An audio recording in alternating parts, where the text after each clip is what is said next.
The words struck me like a cold wind. Stop being so selfish. You're too old to enjoy the money from the sale anyway. My daughter, Anna, stood in my kitchen, her tailored blazer immaculate, insisting I sell my cherished countryside home so her new husband could buy a luxury SUV. If you're reading this, let me know where you're from in the comments. Let me explain how I ended up here. I'm Clara Mueller, 70 years old and apparently too ancient to deserve nice things according to my only child. The house in question isn't just any property. It's the riverside cottage my late husband, Hans, built with his own hands 35 years ago. Anna grew up there, learned to swim in that river, and brought her first boyfriend to show off the place. That boyfriend, by the way, wasn't the 30-year-old Lucas now draped on her arm like a flashy accessory.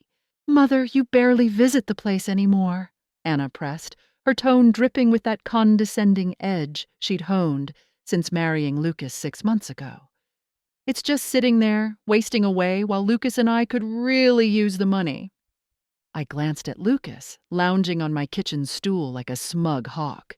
He wore that look men get when they're already spending money that isn't theirs. His polished shoes tapped impatiently against the floor. The house is worth at least 350,000 euros, Lucas chimed in, flashing a grin. Enough for the Range Rover and maybe a quick trip to the Alps to celebrate. I nearly spilled my tea. A trip to celebrate selling the home where Hans and I had dreamed of aging together, where I still kept his old gardening tools and the birdhouse he'd hung by the window. I'm not selling, I said softly. Anna's face tightened. Don't be absurd. Why do you need that big house? You live here now. She waved at my cozy one-bedroom flat as if it were a cage. Because it's mine, I replied. Lucas smirked, inspecting his watch. Technically, Clara, you won't need much soon anyway. I mean, at your age. The words lingered like a foul odor. At my age? What? At my age, I should just fade away and stop burdening the young with my existence? Anna gave her husband a sharp glance, but didn't contradict him. That silence said everything. No, I said, standing, my back aching slightly. The house stays in the family. We are family, Anna snapped, and we need that money now, not when you're gone. There it was, the truth slithering out. They weren't asking for help. They were demanding their inheritance early, with extra. After they left, I sat in my quiet flat, Anna's parting words ringing in my ears. Think about it, Mother. Do what's right for once. The right thing. As if keeping the home where I'd spread Hans's ashes under the oak tree was somehow wrong. That's when I decided to act. I scrolled through my phone and found a number I hadn't dialed in 3 years. Emma Schmidt answered on the second ring. Clara! Her voice held the cautious warmth reserved for former mothers-in-law.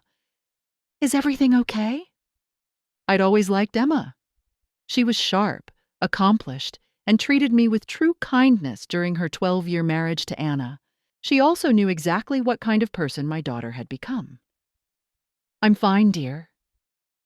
Could we meet for coffee this week? I have an idea you might like. A brief pause. Emma was a property lawyer. She could sense something big. Of course. Tomorrow at the cafe on Linden Street? Perfect. I needed someone trustworthy, and Emma had proven her integrity when she walked away from Anna's betrayal with her head held high, unlike Lucas, who'd been the other man before becoming the new husband. The next morning, I arrived early at the cafe, picking a quiet corner table.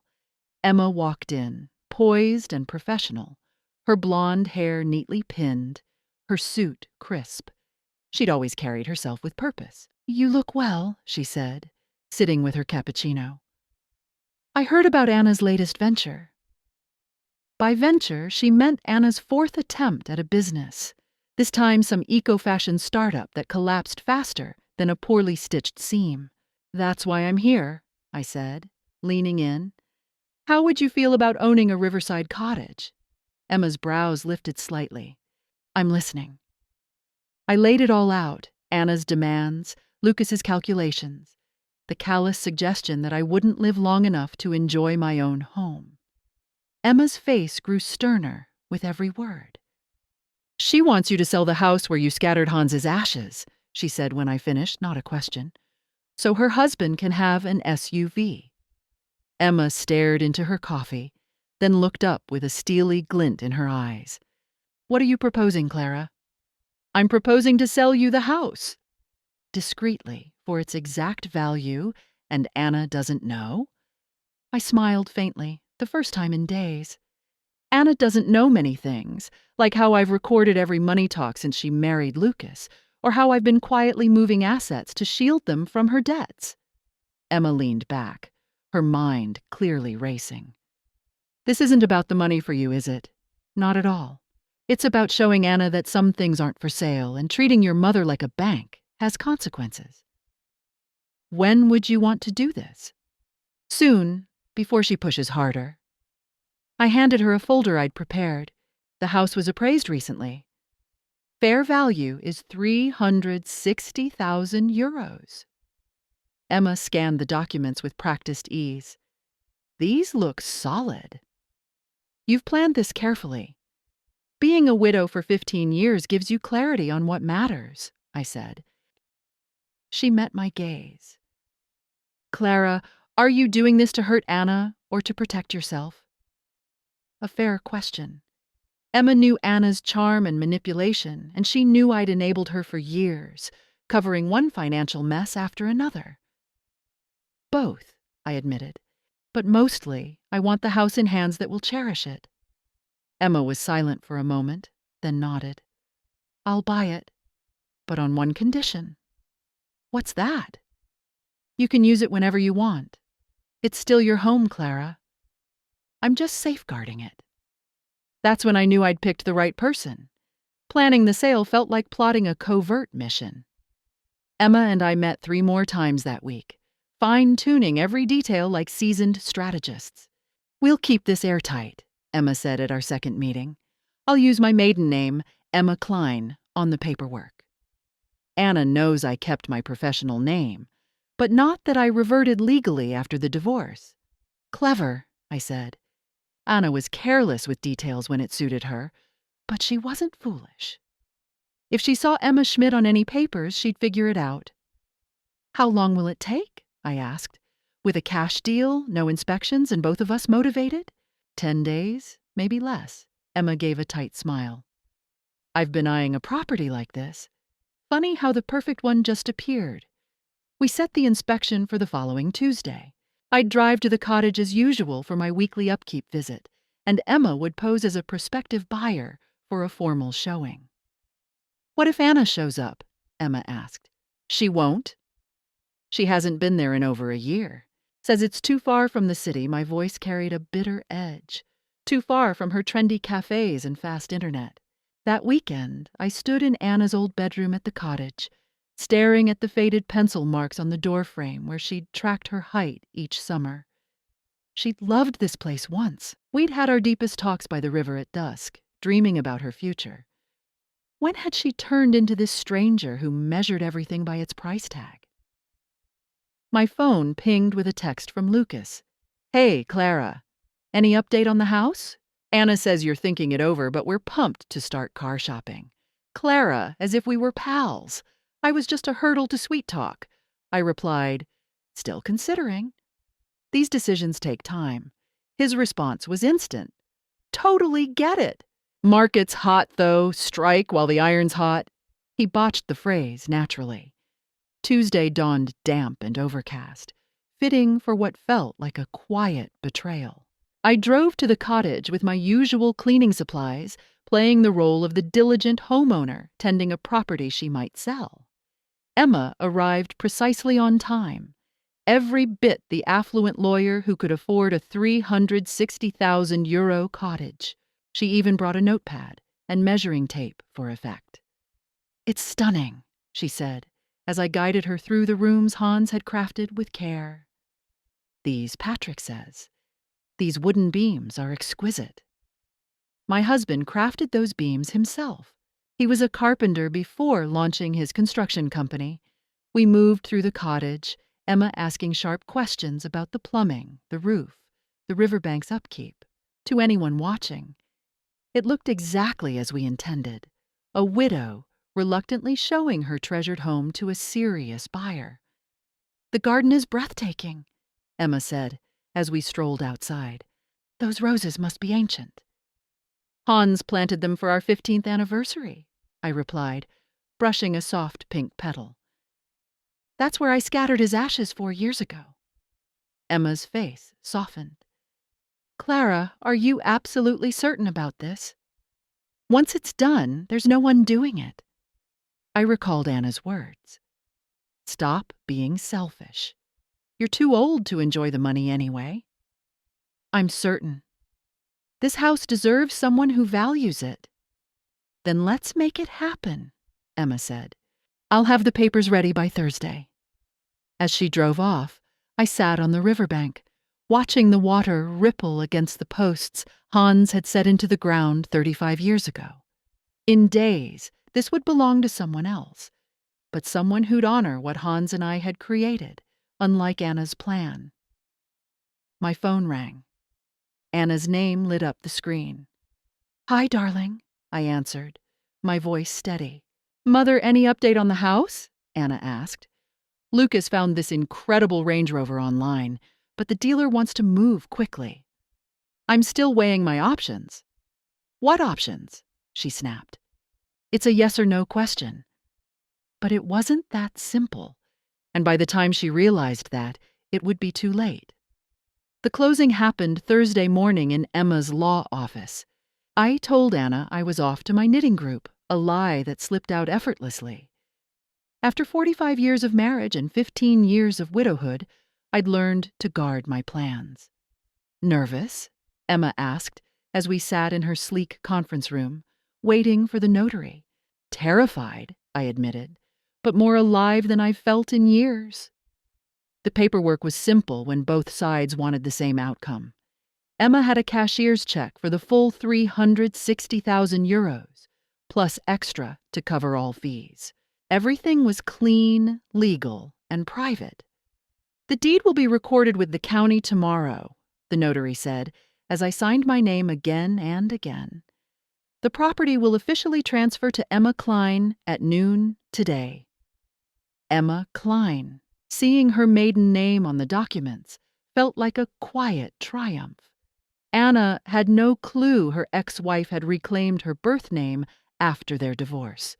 She probably thought Emma was still out there, clinging to Anna's surname and their past. If only she knew Emma was across from me, writing a check for the cottage Anna wanted to sell for a car.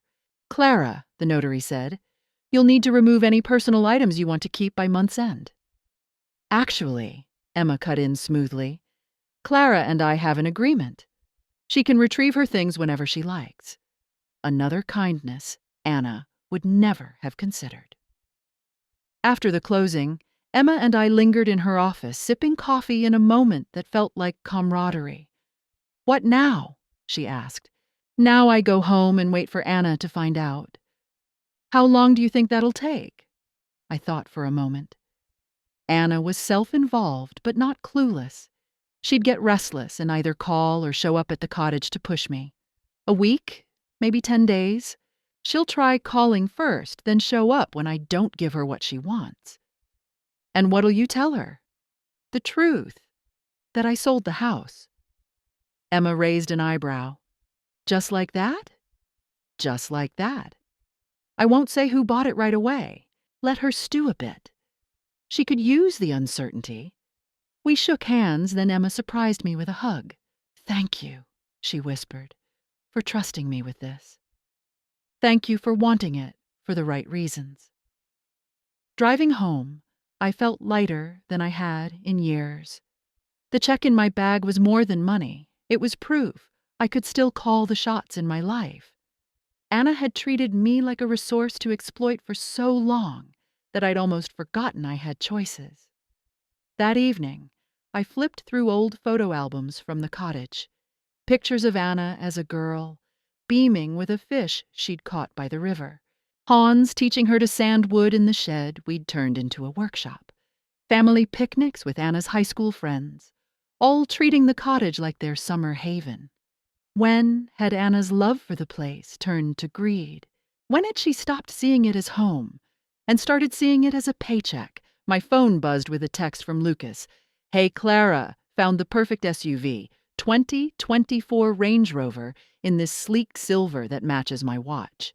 Can't wait to celebrate your choice. Silver to match his watch." He wanted to sell my husband's legacy for accessories. I replied, "Decision made. We'll talk soon." His response was instant. "OMG. Yes, Anna's gonna flip. Can we swing by tonight?" "Let's talk tomorrow. This needs a proper discussion." 3 smiley faces and a car emoji popped up. I turned off my phone and poured a glass of the Riesling I'd been saving. Tomorrow, I'd call Anna and tell her the cottage was sold. I'd watch her excitement curdle into confusion when she learned no money was coming her way.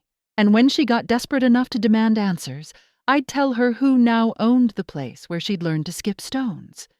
But tonight, I savored the secret, knowing I'd outmaneuvered them perfectly. I waited until Friday afternoon to call Anna, letting her and Lucas stew in anticipation, maybe even browsing SUVs online. Let them feel the thrill before I dropped the truth. "Mother!" Anna's voice was electric with excitement. "Lucas said you decided on the house." "I did. I sold it." Silence stretched so long I checked if the call had dropped. "Sold it to who?" "A private buyer. Someone who gets what the cottage means." Wait, she stammered. And I heard her pacing, heels clicking on tile. "You sold it without telling me." "Without even mentioning you had offers?" The outrage was almost funny, coming from the woman who demanded I sell to fund her husband's toys. "You told me to sell, Anna." "So I sold. But we were supposed to talk about the details, the price, the timeline, how you'd use the money." Anna's voice was sharp, and there it was. How I'd use the money. She'd been so sure some of those euros would end up in her pocket, as they always had when I'd bailed her out of her endless financial messes. The price was fair market value. The timeline was immediate. "The money's in my account," Lucas's voice cut through in the background, loud and indignant. "Our account, you mean?" Anna hushed him. But the slip revealed everything. Their true intentions were laid bare. "Anna, there's been a misunderstanding," I said calmly. "This was my house to sell, and the money is mine to keep." "But you don't even use that money," Anna snapped. "You live like a hermit. What's the point of hoarding 360,000 euros when your family needs it?" Family needs. "It wasn't about the SUV alone," she insisted, her voice climbing. "It's about building a future. Lucas and I are trying to make something of ourselves, and you're sitting on money that's useless to you." "It's not useless to me," I replied. "It's my security." "Security for what?" she shot back. "You're 70. How much do you need?" There it was again, that casual erasure of my right to live comfortably in my remaining years. In Anna's mind, I was supposed to hand over my assets and fade away. "I need enough to never rely on someone who speaks to me the way you are now." Silence. When Anna spoke again, her tone was colder, sharper, like a blade honed by calculation. "Who bought it, Mother?" "A private buyer." "That's not an answer." "Who exactly bought my father's house?" "A woman who'll cherish it." "Give me a name." Her demand sparked something fierce in me. This wasn't my daughter asking. It was a woman used to bullying her way to victory, trying to intimidate her aging mother. "No." "What do you mean, no?" "You heard me." "Number. The sale is done. The deed is recorded. The buyer's identity is none of your business." "Like hell it isn't!" Anna's voice cracked. "That house has been in our family for 35 years. And now it's not. You wanted it sold, Anna. Congratulations. You got your wish." I could hear her breathing, heavy and uneven, as she scrambled for her next move. Anna was cunning, always had been, even as a child. She was plotting how to claw back control of a situation that had slipped through her fingers. "I'm coming over," she said finally. "I won't be here." "Then I'll wait." "I'm going away for a few days to visit your father's grave at the cottage." A perfect lie. If Anna drove out there, she'd find someone else living in the home, someone with every legal right to call the authorities if she didn't leave. "The new owner is fine with me visiting," I added. "She understands the emotional connection." After hanging up, my hands trembled, not from fear, but from the thrill of outsmarting her. My phone buzzed with a text from Anna. "This isn't over." I replied, "Yes, it is." Then I called Emma. "How'd it go?" she asked. "Better than I expected." She's furious, confused, and starting to unravel. Exactly what she deserves. Think she'll try to find out who bought it? Oh, she'll try. But good luck. Emma Klein doesn't exist in her world. What if she shows up at the cottage? I grinned. Then she's in for a shock. 4 days later, my phone lit up with calls. Anna, Lucas, Anna again. Texts piled up, each more desperate than the last. The final one was a video call from Lucas. Against my instincts, I answered. "Clara!" He was in his car, tie loosened, looking far from the polished charmer who'd insulted me in my kitchen. "You have to tell us who bought the house." "Why?" "Because Anna went out there yesterday and someone was living there. Furniture, decorations, the works." This was better than I'd imagined. Emma must have moved fast, maybe even had someone stay there while she settled in. "I told you I sold it to a private buyer." But they wouldn't tell Anna who they were. They said they were house-sitting and that she was trespassing. I bit back a laugh. Emma was brilliant. If the owner said Anna was trespassing, she should stay away.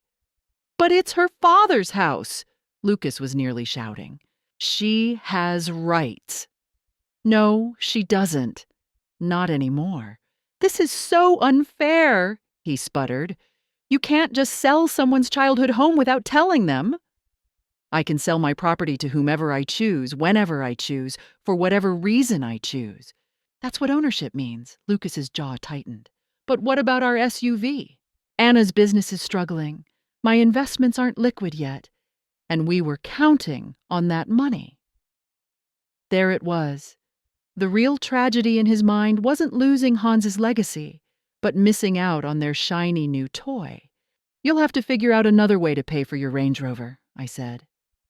I hung up and sat in my quiet flat, feeling a satisfaction I hadn't known in years, not joy, but the deep calm of justice served. My phone rang again. Emma. "Clara, you should know Anna showed up at the cottage yesterday." Lucas mentioned that. "I hope you weren't there." I wasn't, but my friend Lena was. I asked her to house sit while I organized the move, and she handled Anna perfectly. Told her she was there for the new owner and that Anna was trespassing. How did Anna take it? According to Lena, she got heated, demanded to know who the owner was, claimed she had rights to the property. Lena threatened to call the police. Did she leave? Eventually, but she sat in her car at the end of the drive for nearly 2 hours, just staring at the house. A chill ran through me. Anna frustrated was one thing, Anna fixated was another. Anna can be relentless when she doesn't get her way. "I can handle relentless," Emma said coolly. "I dealt with her for 12 years, remember? Besides, the deed's in my name. Legally, I'm untouchable. All the paperwork is filed with the county, and I have every right to deny her access to my property," Emma said firmly. "Still, be cautious. She's more desperate than I've ever seen her." "Clara, can I ask you something?" "Of course." "Any second thoughts? Any regrets about how this played out?" I paused, reflecting. Was I too harsh, too cunning in outmaneuvering my own daughter? Then Anna's words echoed. "Stop being selfish. You're too old to enjoy the money anyway." No regrets, I said decisively. The cottage is in better hands now. Good, because I'm moving in this weekend, and I'd love to have you over for dinner soon as my first official guest. After we hung up, something shifted. For the first time since Hans died, the future didn't feel heavy. I wasn't bracing for the next crisis, the next demand, the next veiled cruelty dressed as family duty. I was free, and Anna was about to learn the cost of her greed. My phone buzzed with a final text from her. I'm going to find out who bought that house, and they'll regret getting involved in our family's business. I smiled as I replied, Good luck. But I made a mental note to warn Emma. Anna had no idea who she was up against, but Emma Klein knew exactly how to handle her. And Anna was about to get a lesson in consequences 15 years in the making. It took Anna 5 days to uncover Emma Klein's identity. I was sipping tea Wednesday morning when my phone erupted with a call that could have shattered glass. Mother, you sold my father's cottage to my ex-wife. Anna's voice was a storm. I held the phone away, waiting for the initial outburst to fade. Years of navigating her tantrums had taught me patience. Good morning to you too, Anna. Don't you dare good morning me. How could you do this? Selling to that spiteful snake? Spiteful snake?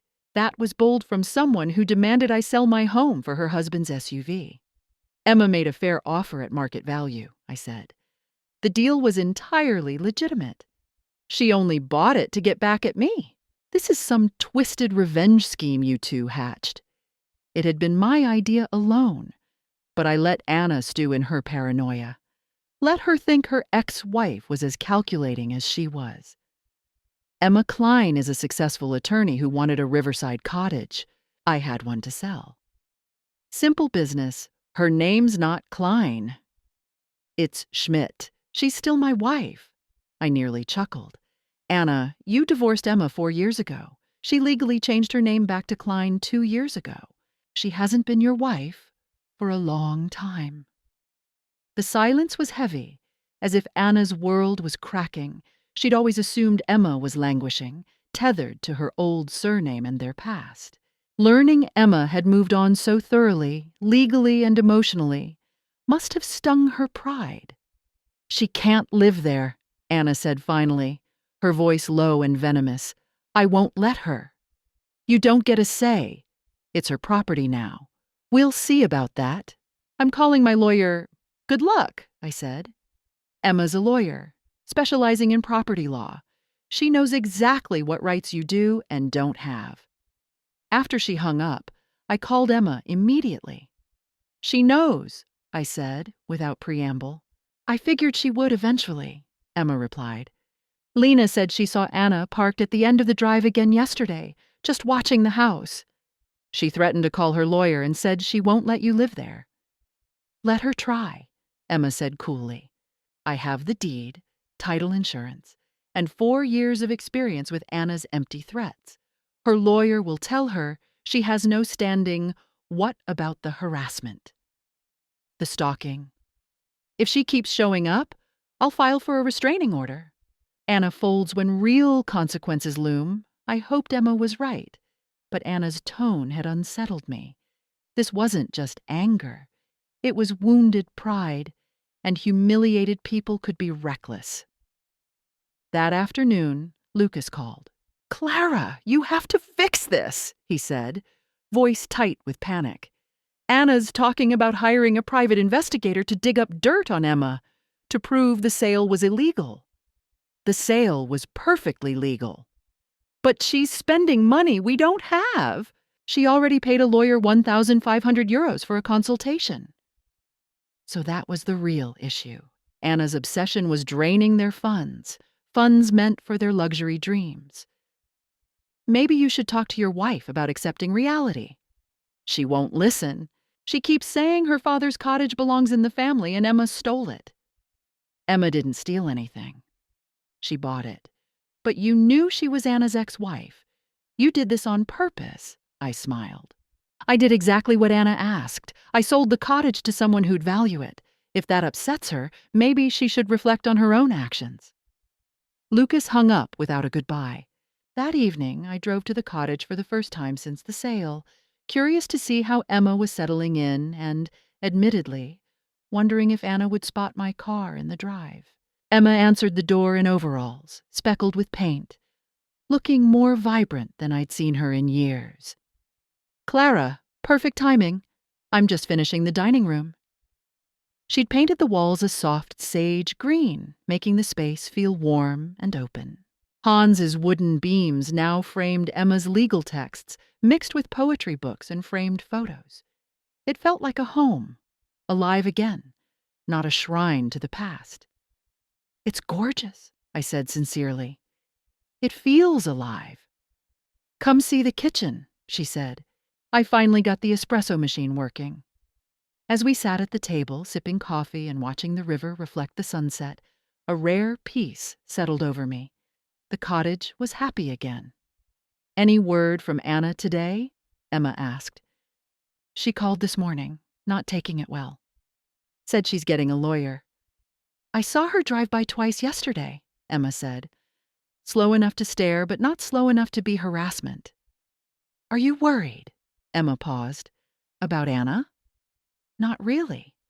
She's all talk, no follow-through. But I'm concerned about what this fixation is costing her, financially and emotionally." That was Emma. Even after Anna's betrayal, she still cared about her well-being.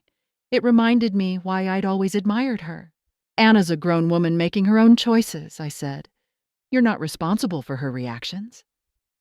"I know, but I can tell when she's spiraling." As if on cue, a car roared into the driveway. Anna's sleek Audi, pulling in too fast and too close to the house. Emma and I exchanged a glance. "Here we go," she said calmly. Anna stormed to the door, her face flushed with fury, her designer coat creased from what looked like a day of frantic scheming. Emma opened the door before she could pound on it.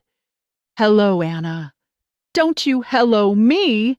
Anna snapped, shoving past Emma into the dining room, her eyes darting over the new paint and furniture with visible distress.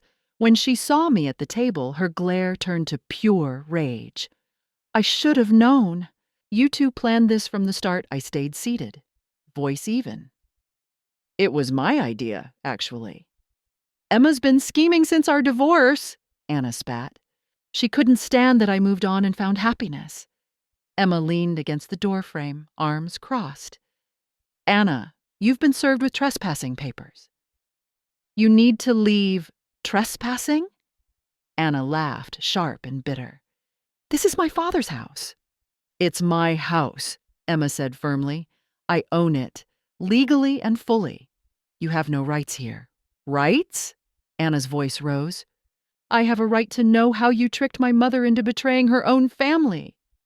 "I didn't betray anyone," I said, standing at last. "I made a decision about my property." "Your property that was supposed to be my inheritance." There it was. The truth Anna had been dodging for weeks. She'd never seen the cottage as my home, just a future payout she was entitled to simply because she was my daughter. "Anna," Emma said softly, "your mother doesn't owe you an inheritance. She doesn't owe you anything." "Stay out of this, Emma," Anna snapped. "This is family business." "It became my business when your mother sold me her cottage." Anna whirled on me, her face contorted with betrayal. "How could you do this to me? After everything I've done for you." I nearly choked. "Everything you've done for me." "Anna, what exactly have you done for me? You call when you need money. You visit when you want something. You invite me to family events where your husband insults me, and you don't say a word." "That's not true," she protested. "When was the last time you called just to check on me?" "The last time you took me to lunch without asking for a loan? The last time you treated me like your mother instead of a cash machine?" Anna opened her mouth, then closed it. We both knew she had no answers. "The cottage was supposed to stay in the family," she said weakly. "It did. It went to someone who values what your father built." "She's not family." She's my ex-wife. Emma's been more family to me than you have lately." The words hit Anna like a slap. She stumbled back, her face paling. "You don't mean that." "I mean every word. Emma respects me. She listens. She doesn't treat me like a bank that needs occasional upkeep." Anna's eyes glistened with tears, and for a fleeting moment, I saw the little girl who'd run to me with scraped knees. But then her expression hardened. "This isn't over," she said, glaring at Emma. "I don't know what hold you have over my mother, but I'll find out." "There's no hold," Emma said calmly. "Just a woman tired of being taken for granted." After Anna stormed out, Emma and I sat in the dimming light, listening to the soft hum of crickets and the gentle ripple of the river. "How do you feel?" Emma asked. "Lighter," I said, surprised by the truth. "For the first time in years, I've been honest about my relationship with my daughter."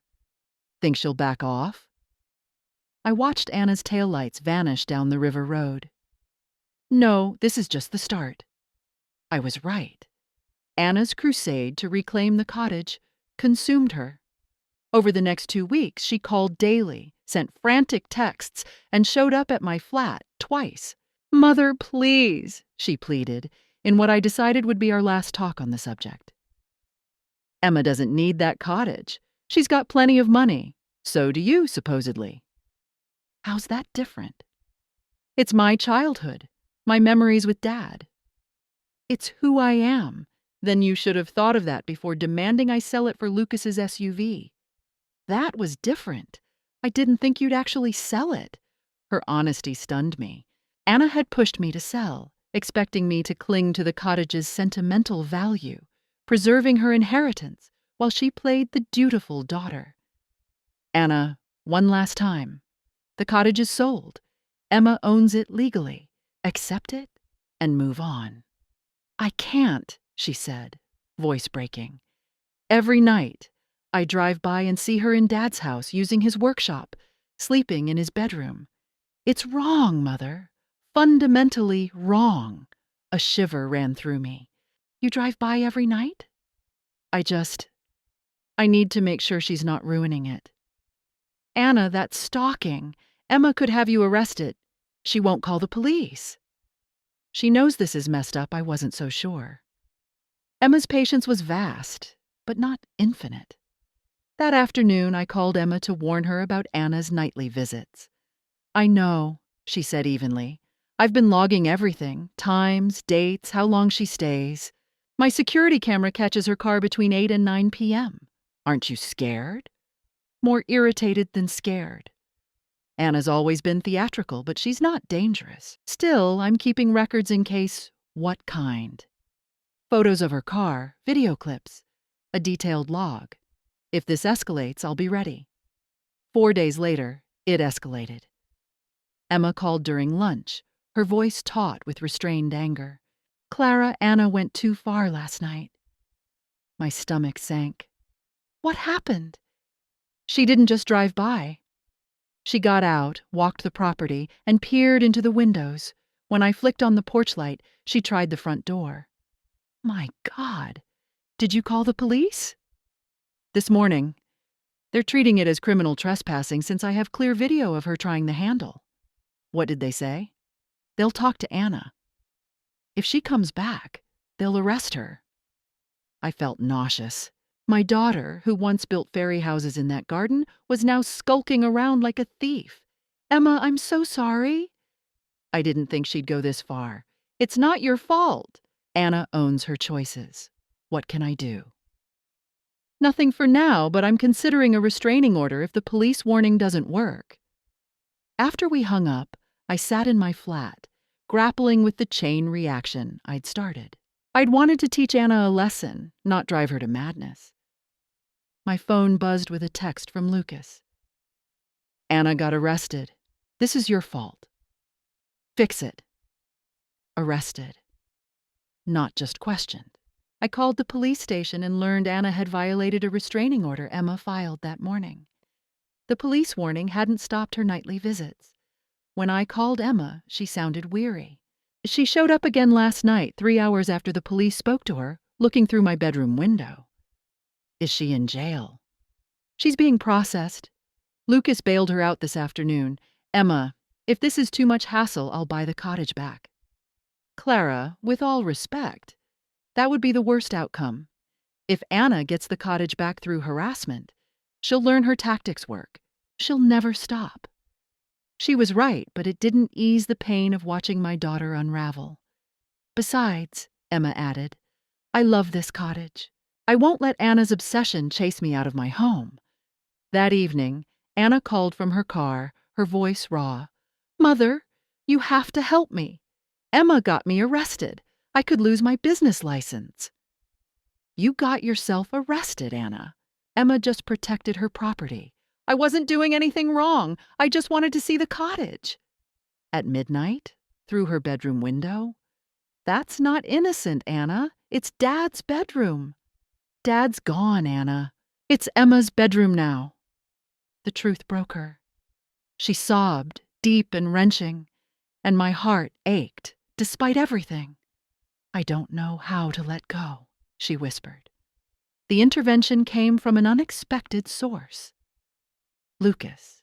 He showed up at my flat at 7 a.m., looking like he hadn't slept in days. His usually sharp suit was rumpled, his hands trembling. Clara, I need your help. Anna's scaring me. I let him in, noting his gaunt frame. The toll of Anna's fixation was clear. What's she doing now? She sits outside the cottage every night, even though she could go to jail again. She's got binoculars now, taking pictures. Our bedroom wall is plastered with photos of Emma and the cottage, connected with red string like some deranged detective board. I felt a chill. This wasn't just grief or anger. It was a mental collapse. She talks to the pictures, Lucas continued, his voice cracking. She has conversations with images of your husband, apologizing to the cottage for letting Emma live there. Have you talked to anyone? A doctor? A therapist? She refuses. Says everyone else is crazy, that she's the only one who sees the truth.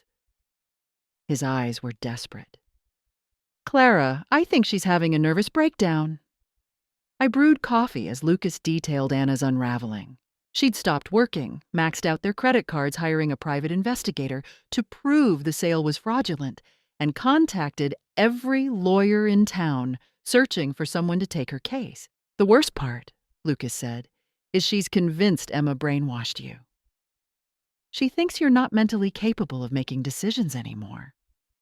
I froze. She thinks what?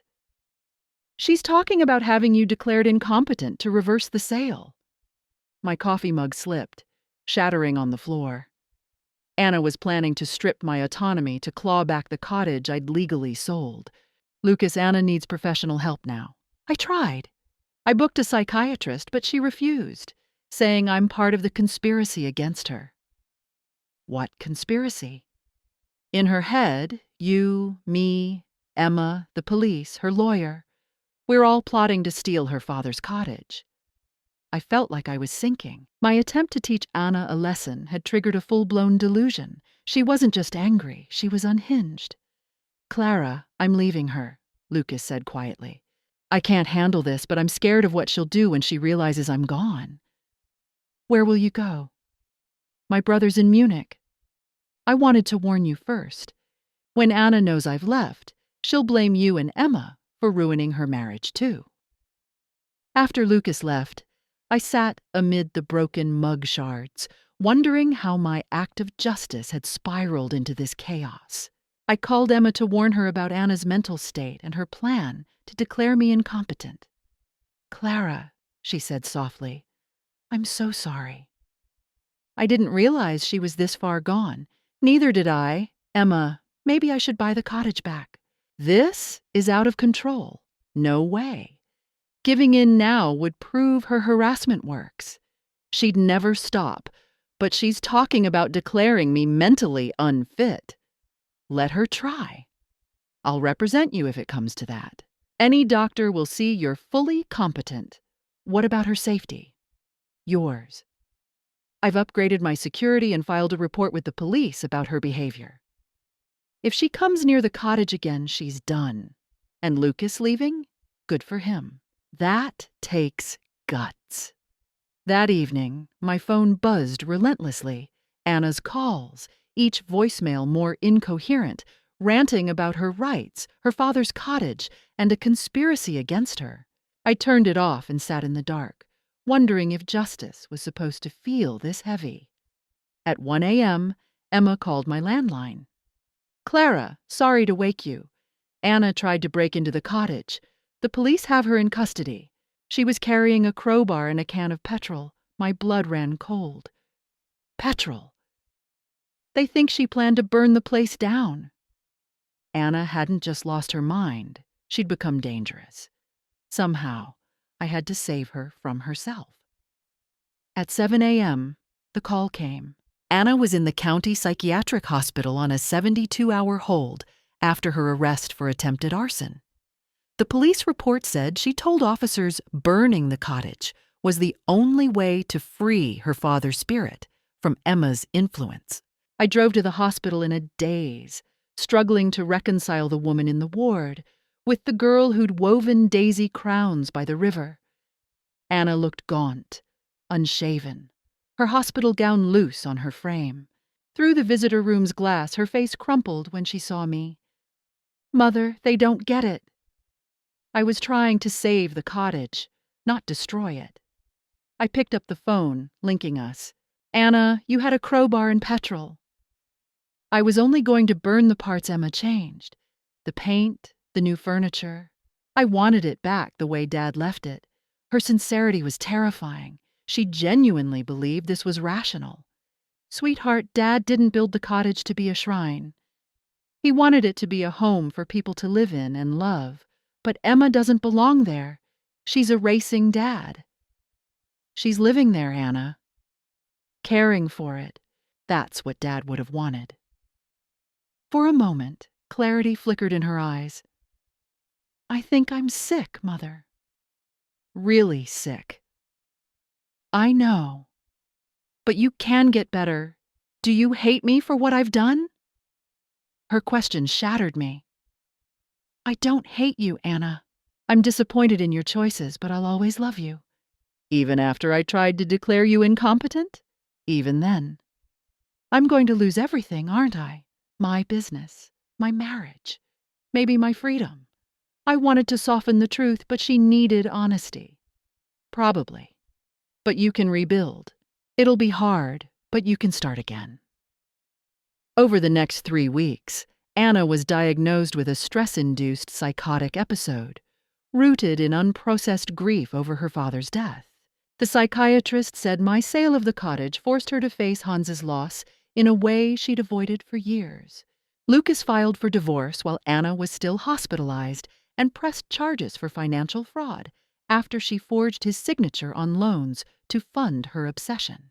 Emma dropped her restraining order and declined to press charges for the attempted arson, but the state prosecutor pursued it anyway. Anna faced probation and mandatory therapy, no jail time. Her business license was suspended pending a psychological review. When Anna was released, she had nowhere to go. Lucas had cleared out their flat and moved to Munich. Her assets were frozen due to the fraud charges. I found her a small studio near the hospital and helped her apply for temporary aid. It was modest, but it was a start. "Why are you helping me?" she asked as we moved her few belongings into the tiny space. "After everything I did?" "Because you're my daughter. Everyone deserves a chance to heal. I ruined everything. You made big mistakes, but you can learn from them." 6 months later, Anna was working as a clerk at a legal aid office, earning just enough for rent and therapy. She was on medication for depression and anxiety, attending weekly counseling, and slowly rebuilding. We met for coffee once a month. Her idea. She was quieter now, more reflective, genuinely curious about my life, not just my money. "I need to apologize to Emma," she said during one coffee. "I know she might not want to see me, but I have to try." I think she'd appreciate that. Shall I ask her if she's open to meeting? That evening, I called Emma. She agreed to meet Anna at a cafe in town, with me there, as a neutral presence. Anna had written a letter, which she read to Emma in a trembling voice, apologizing for the stalking, harassment, and attempted break-in. She admitted her actions were unforgivable and dangerous. "I don't expect forgiveness," Anna concluded, her voice shaking as she finished reading her letter. "I just want you to know I understand how wrong I was, and I'm getting help to ensure I never act like that again." Emma listened silently, her face unreadable. After a long pause, she spoke. "Thank you for the apology, Anna. I can see you're trying to get better. Is there anything I can do to make things right? Focus on yourself. Stay in therapy. Build a life you can be proud of." After Anna left, Emma and I lingered over our coffee. "How's she really doing?" Emma asked. "Better. Different. Like the person she was meant to be is finally emerging. And you? How are you holding up?" I thought about it. The past year had been a whirlwind. Anger, satisfaction, guilt, fear, and now a tentative peace. I'm proud of how it turned out. Not the breakdown or the arrest, but this ending. Anna's getting help. You have a home you love. And I've learned I'm tougher than I thought. Any regrets? Just one. I wish I'd stood up for myself sooner. Maybe Anna wouldn't have grown so entitled, so desperate. Or maybe this was the jolt she needed to face her grief and grow up. 6 months later, Emma sent me a photo. She stood in the cottage garden beside a small wooden bench she'd built near where I'd scattered Hans's ashes. A plaque read, "In memory of Hans Müller, who built this home with love." I called her immediately. "It's beautiful. Thank you. I thought you'd want a place to sit when you visit him." You know, I think Hans would approve of how this all played out. Even the messy parts, I laughed. Especially the messy parts. He always said life was too dull for predictable stories. And if I'd learned anything from this, it was that my story was far from over.